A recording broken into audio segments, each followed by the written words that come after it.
বলতো যে ওই যারা প্রতিবাদ করছে তারা নাকি বিএনপি বা হাওয়া ভবনের সাথে ঘনিষ্ঠ। অথচ এই যে মুন্নি সাহা অথবা এরকম যে আরও 10টা নাম আমরা এখন বলতে পারবো, সাংবাদিকতার মানদণ্ডে অত্যন্ত নিচু মানের সাংবাদিক।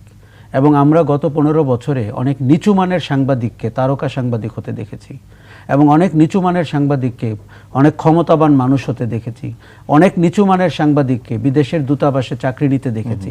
তার মানে তারা কোনো গুণগত মানে ভালো মানুষকে তারা কোনো কাছে যেতে দিত না, এবং তাদেরকে বরং আপনার মানে কালিমা লেপন করতো তাদের সাহসের জন্য বা প্রতিবাদের জন্য। এবং তারা উল্টো বলতো যে ওই যারা প্রতিবাদ করছে তারা নাকি বিএনপি বা হাওয়া ভবনের সাথে ঘনিষ্ঠ। অথচ এই যে মুন্নি সাহা অথবা এরকম যে আরও 10টা নাম আমরা এখন বলতে পারবো। এখন শোনেন, ওই দিনের ঘটনাটি হচ্ছে আমার ধারণা তার কর্মস্থল থেকে বেরিয়ে উনি জনতার হাতে পড়েছিলেন, বিশেষ করে সবজি বিক্রেতাদের হাতে পড়েছিলেন। পুলিশ হয়তো তাকে রক্ষা করেছে, নাহলে হয়তো তার আরেকটু বড় ধরনের কোনো ঘটনা ঘটে যেত। কিন্তু তার বিরুদ্ধে যে অভিযোগ রয়েছে, এবং শুধু 4টি হত্যা মামলার কথা আমি বলছি না, তার পেশাগত অদক্ষতা এবং অপকর্ম, এবং আপনি যে বিদেশি রাষ্ট্রের কথা বলছেন, প্রতিবেশী রাষ্ট্রের কথা বলছেন, এইসব ব্যাপারেও যদি তার অন্তর্ভুক্তি থেকে থাকে সে যে গভীর তদন্ত করা দরকার।